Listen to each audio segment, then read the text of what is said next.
Welcome back to the College Hoops 2K Legacy Mode series, everyone. It's great to have you back for another episode. My name is College Sports Revived, and thanks for clicking on the video. Our main guy, Coach Carter, and his players have been cruising through conference play here in Season 4 recently, and look to end the regular season strong today. Last episode's storyline was centered around the coach's kid, the freshman who's slowly becoming the true leader for our program, Damian Carter. We had a game in Richmond last episode with big playoff implications, and with time ticking down in the game, Damian missed an easy layup to give us the win. That overshadowed his good performance, but he responded to the adversity by dropping a new career high in the biggest win of our season, a dub over the 15th ranked team in the country. At 8-3 within the league entering today, it's very likely that the Rams will secure a top 4 bye in the conference tournament at season's end, something they haven't done in years, and it's the first time we've captured this within the legacy mode.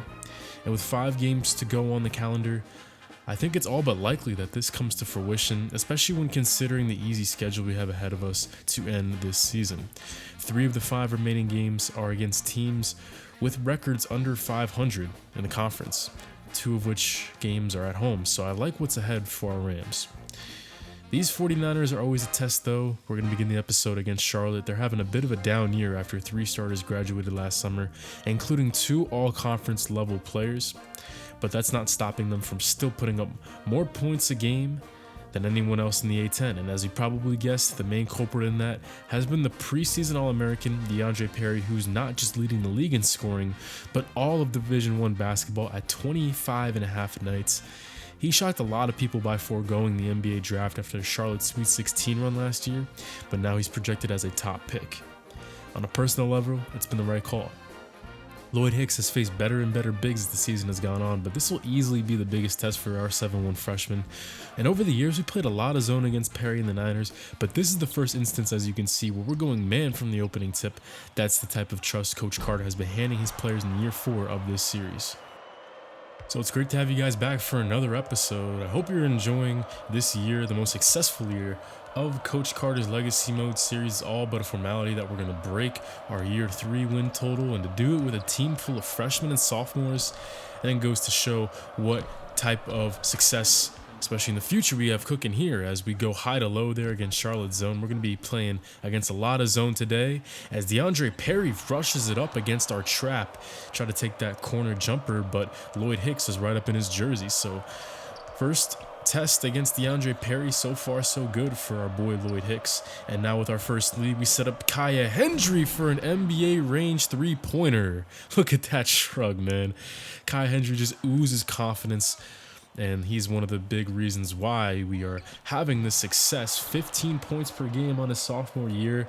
I think he's got a chance to break some records within the Legacy Mode series. Players that have played under Coach Carter, I believe, is Jock Diggs, who holds the crown of scoring under Coach Carter, as Hendry hits another one that will force Charlotte's hand and make them call timeout. But if Hendry keeps up this pace, there's no reason why he can't catch our man Jock Diggs, who was the top scorer from that UT Martin series. Building a nice lead here. This will make it a 14-point game in the early goings, and it's yet another assist by Damian Carter, who's fresh off of his new career high in points in that huge upset win against number 15 ranked George Washington last episode. That was a beautiful dish. But I do get a little worrisome when teams that I root for or Fordham themselves, they get a big run, because just the nature of basketball, these blown leads can happen so easily. But so far, so good. Still in a groove as Hendry creates for Pat Park, who has had an unconscious beginning to this game. With 7:30 left to go, he was nearly outscoring Charlotte by himself. They had 11 and he had 10 on the game. Now with 3 minutes elapsed, now we're under 4.5 to play. Vic Oliver will catch and fire from the corner. Now he's got 10 of his own. He's been a really tough guard over the years, a 6'9 guard who's very lanky and a very high release. Not many guys can cover him. A 9-point per game scorer with a really efficient 3-point stroke. He gets it under 10. So if you thought Charlotte was going to go away without a fight here at home, then you don't know who you're dealing with. As right on cue, this pass goes inside to DeAndre Perry for points 3 and 4. as Lloyd Hicks has been really subduing him. He's only 2 for 5 from the field. Now an 8-point Fordham lead with a minute 15 left on the game clock. Timo Cruz is going to be a tough matchup. He's not the best defender, but he does force Vic Oliver to give it up. And then Lloyd Hicks gets a piece on that shot from 15 feet. Let's see if we can create something out of that block shot. Inside to the foul line, we get it to Damian, and then he finds Timo Cruz.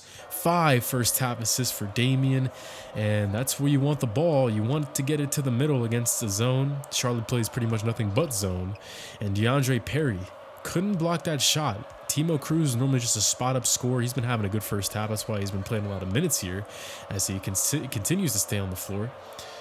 He makes that layup and gives us a 10-point advantage as we're trying to build on it here with 3 seconds to shoot. Bounce pass, Junior battle inside, just off the mark, but on the weak side, cleaning up the mess and giving us a dozen lead. It's Lloyd Hicks, who has played one of the best halves of basketball we've seen all year long from him. And to do it in this building against this caliber of an opponent, and DeAndre Perry, goes to show you that this kid has nothing but superstar aspirations in the future. He's got 10-3. He added a block and 2 steals. Meanwhile, DeAndre Perry's got 4 points, no rebounds, and nothing to show for it on defense. I know he's playing in a zone, so it's kind of harder to tally up those stats, but still though, man, it goes to show you just how he's been owning him, and he wants the ball here immediately out of the break. A little back down move, power post move, yes sir. Lloyd Hicks with 14 as he continues to wipe the floor with the nation's top scorer. Can you believe this right now? Well, don't worry, because the 49ers aren't going anywhere. Still without their top scorer on his game. They're still only down by 6 as they've grinded it out, and they've given themselves plenty of room to get back into this one. Still 10 minutes to go, plenty of time as Hendry tries to take a big man off the dribble. It's short, but he still stays hustling. He rips it right out of the hands of Don Blaylock off the rebound and puts it back in for 2. Even with Fordham never trailing in this game to this point, they're still playing hard, and that goes to show right there on that play. Hendry not giving up on the play after he missed that layup. The consistency is really starting to come together for Hendry. There's no more random games where he's just incredibly off for the most part. As you see there, Lloyd Hicks picks up yet another rejection, and he wants this pass. He's doubled in the zone. Hendry kick around to Damian Carter. Timo Cruz flicks it up for 3, and he has double digits and a new career high. Timo Cruz's previous career high was 9. Now he's got 10 on this game, as Don Blaylock does beat him backdoor on the next possession. But don't worry, Timo Cruz, his confidence never wavering as it goes to Binkala. Kick out to Cruz. He flicks it up for a second straight possession, and it hits the back of the rim. 13 off the bench for Timo. Man, this bench has really made all the difference this year.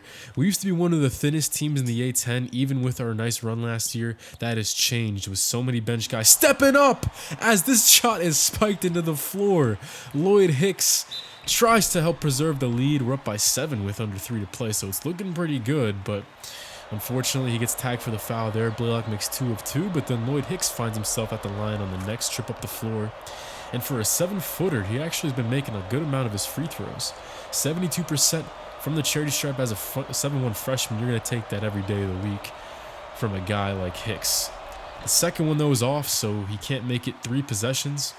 The board is collected by DeAndre Perry, only his 2nd on the game, man. Wow, that's crazy to think about. But Vic Oliver splits the lead in half. He's now got 17 as Pat Park with just a severe lapse in judgment. He and Damian Carter have provided really good defense as freshmen on this team. So to see that's kind of crazy. They haven't made many mistakes on that side of the floor this year. Fordham now only leads by 4 after that lapse in defensive adjustments. And with 42 seconds left to go, it's no doubt in my mind who this ball is going to. DeAndre Perry, who was the inbounder on that play? Oh my goodness, Lloyd Hicks just couldn't close out in time.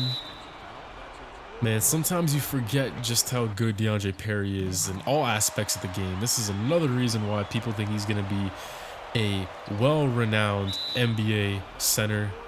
He shoots 36%, and he's also 2nd on the team in 3-point attempts behind Vic Oliver.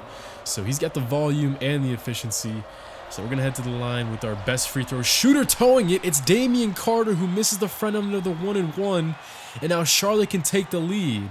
What is going on? What is this lapse for Fordham? 26 seconds on the game clock with a less than 1 second difference between the two clocks. Charlotte can dribble this thing down and only get one shot to try to win this game and not give us a second chance at it. 14 seconds left as Justin McPhee is ripped. Damian Carter gets it back. This kid has been awesome in so many ways. And his pressure on the ball seems to be every game, man. He's always making ball handlers uncomfortable.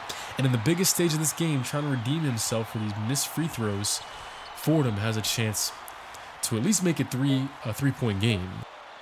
The bench on their feet loving this. Coach Carter maybe not as much. Still only one team foul away from being in the double bonus, so it's going to be a 1-and-1 for Damian.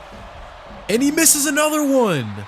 An 82% free throw shooter on the year. He misses 2 now in the clutch. Vic Oliver with 3 seconds left. He's going to take it for the win. It's long, and it's ripped down by Lloyd Hicks. Fordham barely survives. They hold on against Charlotte 68-67. What just happened? Oh my goodness. The Fordham Rams almost just blew this game. They had a 7-point lead with 3 minutes to go, and the 49ers almost came storming back to steal this game. Missed free throws and defensive miscues let the 49ers have a second chance at the win. But luckily, with Timo Cruz's 13 off the bench, Lloyd Hicks' best career game, in my opinion, and Pat Park's 18, we were able to just hold on. But what happened at the free throw line there at the end? This was our worst performance from the charity stripe this year. 7 of 15 on the game, including 2 missed by Damian, and then 1 more missed by Lloyd Hicks. But hey, look at this. Holding DeAndre Perry to 7 points, 3 rebounds, and 1 assist. Don't let that take it away, man. What Lloyd Hicks did today was special. And at the end of the day, it goes on the calendar as a win. So hopefully we do a little bit better this time around as Fordham returns home for a much easier matchup against URI. And it's not a nail-biter this time. They do take it by 7. This makes it a sweep of Rhode Island. It increases our winning streak to 4. And it also gives Coach Carter his 20th victory on the year. This Rhode Island win marks the 2nd straight season reaching 20 dubs for Coach Carter. And unbelievably, this is actually the first time the Fordham program has reached back-to-back 20-win seasons since the 1990 and 1991 seasons. It's just another milestone to cross off of Coach Carter's growing list here in the Bronx. But let's move on to the next game. Another pretty tough matchup, St. Joe's. They approach over the horizon as we seek a 5-game winning streak. And if we can beat another good team here, I think we have a really good shot at winning out and ending the season on what would be a 7-game winning streak. So hear me out. This would be our only chance of catching St. Louis to become the top dogs in the conference. So after this game, we end the year with Xavier on the road and then UMass at home. So that could make it a real possibility that we could win out and enter the conference tournament with a 7-game winning streak with all the momentum in our direction. It's going to be another test for Hicks, though, who should be pumped after his performance against DeAndre Perry. Jure Calloway is no slouch, though. He's an awesome offensive talent in his own right. But you also can't forget about their elite shooters. St. Joe's has had awesome perimeter threats the entire series, and this year they got Kellen Spears and Caleb Netherly, who can shoot the 3-ball all day long if you don't get out there.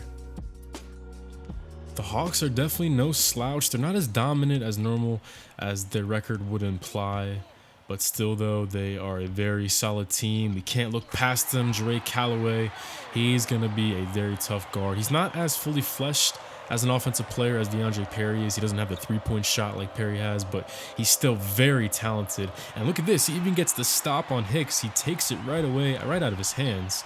And Callum Spears picks up another assist, this time to Caleb Netherly, the point guard. So the St. Joe's Hawks off to a nice start. They were actually ranked at one point in the year. Right when conference play came around, they were in the top 25, but they had a big losing streak to enter conference play that ended that dream.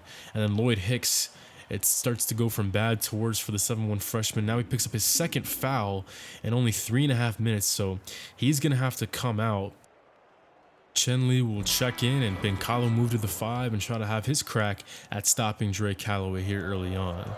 Now 12-6 Hawks, off to a nice start. Let's run something for our top scorer on the year. Let's try to get Kai Hendry involved. So here we go with Bengala flashing high post. Hendry, he wants the screen, takes it all the way to the cup. A lot of contact. He almost finished it off too. Nice take there, but Hendry, look at this. He's pointing. He's pointing at Coach Carter. He wants to get subbed out. He needs a substitution. Kai Hendry's shaking up on that play, kind of limping off the floor as Dustin Black has to come in and shoot the free throws for him.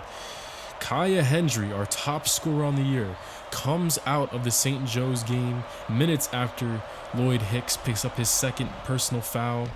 So a very short-handed team right here is Fordham on the road here in Philly in a tough environment against a tough team.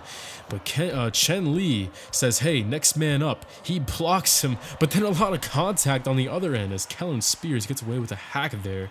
Why is that not being called both ways? Nonetheless, you got to try to get the stop at least as they're already up 7, but Dre Calloway makes it 2 points. A big swing there for the Hawks as Fordham is just barely staying above sea level right now. Down by 9 as Pinkala is rejected by a former recruit that we were interested in, Kashin Badiane, who's now a junior. He's the primary backup center for this St. Joe's team. 6:08 on the game clock. Now Dre Calloway wants to take advantage of the freshman-junior battle, who's just no match. Calloway with 11. And things going from bad to worse here. Still no sign of Lloyd Hicks, and we're going to get a report on Kai Hendry at halftime. How about Timo Cruz, though? Continues to play great basketball, finding KJ Bigsby. Yes, sir, next man up. A guy who hasn't played much this year. He had to play a lot near the end of last year because of Dustin Black and Chen Li's injuries.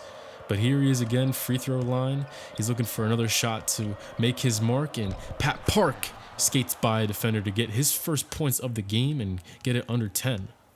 I know Fordham fans have their breath held. They're on the end of their seat. I know you guys are really anxious to figure out what's going on with Kai Hendry. We're going to get that news at halftime. I hope everything's okay because it was pretty urgent. He was pointing at the coach, pointing at our bench, wanting to get taken out. So definitely some discomfort there. We're just going to wait on the severity of the situation. Bounce pass by Damian Carter. That shows you how out of sorts this offense has been. That was only his first assist, but we do get it back to 6. A very respectable performance overall, all things considered, as Lloyd Hicks comes back in for the final couple minutes of this half, and then Bennett Pinkala takes it away from Netherly. That opens up the floor for Damian Carter to get a fast break bucket, and we're only down by 4 with everything considered. I cannot believe this. We were trailing by 8, 9, 10 points for most of the half, turning the ball over at the highest rate we have in a long time, 7 turnovers in the first half. But somehow we've come all the way back to make this a 4-point competitive game. We just need to find a way to stop this guy right here. Dre Calloway in the post. He's got 15 out of their 36. And they're taking advantage of mismatches. They're taking advantage of strong help side defense. Dre Calloway's had it all tonight. So I finally have that update on Kai Hendry, the one we've been all waiting for. Is it good news? Is it bad news? Well, this is what happened. Hendry has a sprained knee. He's only hurt by the game standards, so he can play through it. He's hurt for 6 days, is what the game said. But personally, I shut him down for the rest of the St. Joe's Day game. He's not going to return in this one because I don't want to risk it. We're already in good position in the standings, and I don't need my star player and my top scorer on the year trying to play through a knee injury of all things. That, you know, sprained knee could be a lot of things. It could be very severe. It could not be. So just a lot of question marks around that. But in the meantime, let's get back to this game where Dre Calloway has been taking Lloyd Hicks to school. That was his 4th personal on the game. So not only are we going to be without Kai Hendry for the rest of this battle, but Junior Battle is going to come in to replace Lloyd Hicks for the better part of this game. And look at this, Dre Calloway with something to say to the freshman. He's already talking some trash there. Man, I want to beat this kid. Great player and everything, but whenever you start talking to my guys, that lights me up, and I'm sure Coach Carter's lit up and his players as well. So Still down by 4. We're bringing the double to Callaway this time, forcing him to give it up, but it still doesn't keep him off the score sheet, as now he's rebounding and putting in 2 second chance points. 21 on the game. Xavier Callaway can't be stopped no matter what, but Dustin Black's going to have to play a big role in this one. He's got 11, and he's been a big reason why we're in this game. Kai Hendry out, Dustin Black in, and he's got double digits. He's basically replacing what Kai Hendry's scoring would be, as Kellen Spears tries to break Pat Park down. He kicks it out to Carl Reeves. No good, but again, we relinquish 2 more points. That's Brandon Griffin, a 6'9 senior who plays off the bench 15 minutes a game. Timeout, Coach Carter. No Lloyd Hicks means you're going to be giving up a lot more of those than normal, as the Hawks, the crowd's into it, and they're up by 6. 6.5 to go. Netherly bounce pass. Carl Reeves gets inside to the lane. Xavier Callaway blocked, finally. Bennett Pincala toes in and gets the rejection, as KJ Bigsby, playing more minutes here in the second half, finds Dustin Black, and the heat check goes. The Scranton PA product with 14 off the bench. He's got three-pointer number 3. This one didn't even hit any rim, despite the good closeout by Carl Reeves. That's the type of shot you get benched for if you don't hit. But hey, Dustin Black's been on today. And with 4 minutes left to go, as you can see here, we're going to get our starters back in the game. Lloyd Hicks playing with 4 fouls. We'll see how Xavier Callaway treats him if he attacks him more. Personally, I'm still sticking him on him. If he fouls out, he fouls out. But a nice screen there here, opening it up for Pat Park, which in turn opens it up for Dustin Black in the corner as the help side came. A big screen there by Lloyd Hicks opened it up for Park, and the St. Joe's Hawks were down a man, so we got a free basket thanks to the nice screen. We tied up later on. Xavier Callaway gets the stop there, though, on Dustin Black, his first miss in I don't know how long. 3:15 to go. J.C. Palmer now has a shot rejected. Take a look at Bennett Pincala stepping up down the stretch, and it leads to a slam for Dustin Black, who puts up a new career high of 21 points. Timeout, Hawks. Rams on top with 3 minutes to go. Dustin Black, who set a new career high last episode, he is in the zone right now. Look at this. He's not even letting the cheerleaders knock him off his stride. He has locked in, and he's been the X factor in this one. Not just him, but everybody's come off the bench to play big minutes. KJ Bigsby, Bennett Pincala playing mostly the 5 today, and Chen Lee, Junior Battle, just to name a couple. 1:13 in the game. We now are down by 1, but Lloyd Hicks, who finally has a chance to do some damage. We're trying to get the ball inside to him, but it's yet another double team he's met with. But Pat Park with a slick drive to the cup there. He's now got 11 with 1 minute left on the game clock. Another lead change here down the stretch. And with all these odds going against the Rams, they still find themselves somehow leading these Hawks, a 17-win team, I might add, with under a minute to play. But the Hawks have a chance to go up. J.C. Palmer has his shot pinned off the glass by Lloyd Hicks to give him the hat trick on the game. Not all blocks are all created the same. Hicks had to jump up on the top shelf to grab that one. And now with 31 seconds to go, we have a chance to really ice it. 61-60 game. Hawks go to zone. Carter breaks it down for a second. Got to get this in the hands of a guard. Near 2 turnovers there. But with 7 seconds to shoot, Dustin Black starts the pick and roll. Gives it to Lloyd Hicks. He drops it in for a 3-point advantage. Overtime is the only option for the Hawks. 7 seconds to go. Carl Reeves off the back iron. Game, set, match. The Fordham Rams, against every odd you could think of, pull this one out. And Dustin Black deserves this game ball, no doubt in my mind. Hendry left the game 4 minutes into it with that knee injury. And Dustin Black steps up with 21 points. And we needed every point of that for sure. Off the bench too, 21 in 21 minutes with 4 assists, 2 steals. I don't think he's going to play a better game in his life.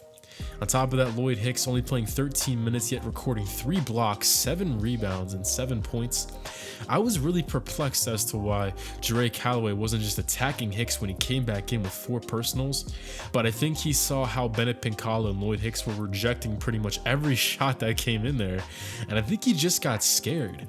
He had 23 on the night, but I don't remember him scoring anywhere near the end of this game. So that really goes to show just the presence of a shot blocker inside and what it can do for you, with Pincala and Hicks playing out of their minds defensively down the stretch in this one. Just psychologically, you can really take guys off their game with just the presence of a good shot blocker. So now it's a 5-game win streak with a really good chance to run the table if you're Fordham. You get Xavier on the road and then UMass at home. The Musketeers are only 5-9 as their conference record. They lost both their backcourt pieces to graduation, and Scott Polite is really the only real dominant scorer from last year's team. But he's taken that next step though. He was a bit of a background character last year until the conference tournament came around. Then he came into his own, and this year he's become into a full-fledged star, joining DeAndre Perry on the NCAA leader list in terms of scoring. And now with 24 in this one, he actually snaps our 5-game winning streak. 69-60 is the final, 24 for Scott Polite. So a big game for him, but to be fair, we didn't have Kai Hendry in this one because he was still hurt with that sprained knee, and I really don't want him playing through that injury right now. So we were down a man. This time we couldn't overcome the hump without our top scorer, but he will be returning for the season finale against UMass, which we're going to be playing in a couple minutes. We can't make up the ground on St. Louis. They have a 1.5 game lead on us with only 1 game to go. So the best we can do is 12-4 on the conference record, but we did get the 2nd seed clinched. We do have a better overall record than Richmond. I think that's how the tiebreaker works in this game. I thought it was head-to-head record, but in the past in this game, that hasn't been the case. So I'm almost positive now that it's overall record and we have a better overall standing than Richmond. So it looks like we're going to have that 2nd seed, and this awesome season continues for Coach Carter and Fordham. Let's see if we can end off this year on a high note. And I wanted to get into this game to play it as Kai Hendry. I didn't player lock, but I did edit it, so it's kind of like a my player mode. I like to do this from time to time to highlight guys when they have a good game, when they're going through a slump. In this case, we're missing Kai Hendry for the last 1.5 games, so I wanted to see his return to action. We're down 8-4 early, but throwing up the pump, moving to his right, and Kai Hendry like he's never left the lineup. Love to see it. It is his first shot that he takes. It goes down. We need him playing at a high level with the playoff conference tournament right around the corner. Look at this. He finds a soft spot in the zone, just a step out from the elbow. 2 buckets on back-to-back possessions. Nice feed by Pat Park, putting it right in the breadbasket, right where he needed to be. Don't get it twisted though. I know UMass enters this game as a 5-10 conference team, but they're still playing for those last couple bids. Because as you guys know, the bottom 2 teams, as Hendry hits another, the bottom 2 teams don't make the conference tournament, so the Minutemen need this one to clinch their ticket. It looks like they're going to be in, but it's not clinched just yet, as Damian Carter picks up his 2nd foul early, so both of the backcourt guys checking out here pretty early as Hendry gets a rest, as he's been doing a lot of scoring here in his return to the lineup. So we're going to check out with Kai Hendry and get sub back in with 7:44 to go. It's still a 1-point game, as here goes another foul in just a moment. I wanted to show this sequence off. Timo Cruz, of all guys, gets the block, and then Dustin Black finds the rim running junior battle to extend the lead. Kai Hendry checks back in. I just wanted to show off that play. That was a really nice one with some former Richmond Oiler players. 5:36 left to go here, getting another stop. UMass playing well so far. They're not a great offensive team, but they have the type of offense that scares me. As Kai Hendry, great awareness as he knew where the 3-point line was. He stopped and fired to give him double digits here in the first half. But with 3:16 left to go, he'll check out for the rest of the first half of action. But yeah, UMass does have an offense that kind of worries me. They don't put up a lot of points. They only have 1 scorer in double digits on the year. That's Jay Sean Breland, the small forward. But with the way they operate, They have 6 guys who average at least 6 points a game, so they really do a good job spreading out their attack. It's Damian DeShields, the sophomore, leading them in scoring today. He's got 10. Hendry's got 10. But Dustin Black, look at this, 11 points off the bench. What has gotten into him? I mean, I know he's always been the energizer for us, a guy who leads by example and always, plays well. I can't remember the last time he's had like a really bad game, but he's just taking it to another level as he becomes a senior next year. Gotta love that kid. He's our first recruit in this series history, so it's great to see our first recruit ever making a huge impact as Kai Hendry steps to the line. And this is one part of his game I do want to see him get better at. So I'm a Knicks fan. I like RJ Barrett, but one thing he's got to get better at is his free throws. For a guard, he only shoots like 66%, I think in real life RJ does. And Kai Hendry's kind of similar. He only shoots 64% on his sophomore year. That's got to get better. So now with 5:23 left to go, Hendry got a little bit of a breather there. He comes back in, but it's still a ball game. UMass trying to spoil our last home game with a tie game now after 2 free throws are made. This would have been our senior day, but we don't have any seniors on the team, so it's just our last home game on the year.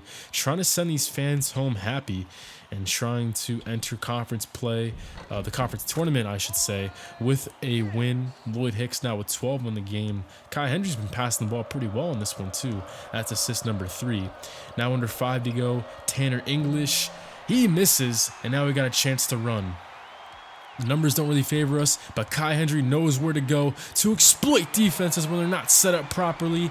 Damian Carter, he found the trailer on the break.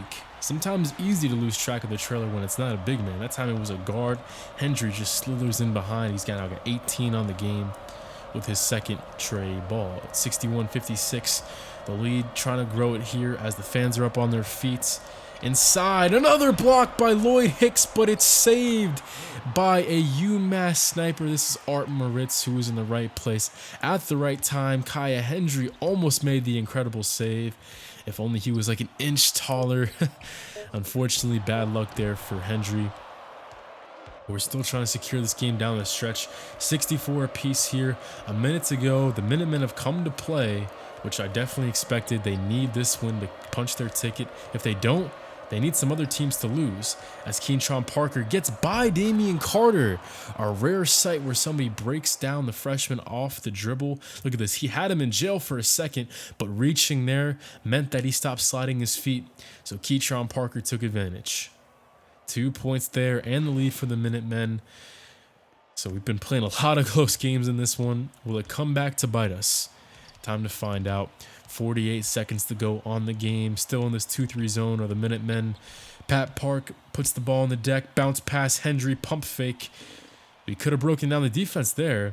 He gives it to Park in the corner. Bounce pass back to Hendry. Pump fake. He gets inside the lane. Double team. Kick out. Pat Park. A long 2 ties it. Great job, Kai Hendry. He set that whole thing up. Pat Park's been a little quiet today. Only 6 points, but those 2 come right when we need it. Well, fellas, what is it going to be? Is it going to be a win to take us and some momentum into the conference tournament and send these fans home happy and secure our 12th conference win? Or will UMass upset us and punch their ticket to the A10 dance? 6 seconds to go. Keentron Parker rotates it around to Verdejo. He gets by Hendry and draws the foul. 2.2 seconds left as Albert Verdejo has a chance to put UMass over the top. He threw up the pump, got by Hendry, and I think that is the right call. Definitely some body contact there. But Kai Hendry just cannot bite on a fake like that in this situation. You gotta let him beat you with a jumper. You can't let him get downhill. Verdejo, who was born and raised in Mexico, gets the first one. And Fordham does have a timeout left, so even with a miss here, we do have a chance to call timeout to have a shot. Verdejo gets the second, and a timeout ensues, but not much of a chance for us unless we want the full court heave. Hendry will get the running start. 1 second to go, half court for the win. Oh, it looked pretty good out of the hand, but it's going to be a loss for Fordham. And Kai Hendry, who had a really good offensive day in his return from that knee injury, he makes a defensive blunder to sell us a little bit short here at the end of the game. And that's one thing Kai Hendry needs to improve on. He's not the defender I thought he was going to be. He's got good defensive ratings, but in the game, it just doesn't translate, which is fine. I mean, he's an awesome scorer. He can do it all on the offensive end. So personally, that doesn't bother me too much, because we also have guys like Carter and Pat Park and Dustin Black, who are all very good defenders. So personally, I don't mind it too much, but there are times where his IQ on defense just isn't there, and that was one of those times. It's been less common here in his sophomore year. He had a lot of those in his freshman year, but as a sophomore, he's really turned it around on defense, but that doesn't really make up for that mistake there. So we end the year 11-5 in the conference. And we're going to be finding out next episode who our opponent will be. Overall, a very successful season, 21 regular season wins.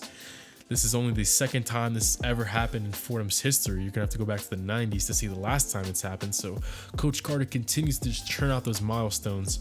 But next episode, we'll begin our quest to win the A10 conference tournament, and we're going to be playing either Dayton or UMass as we kick up our feet and get a day off. I think what I'm going to do is I'm going to have 2 games next episode, win or loss.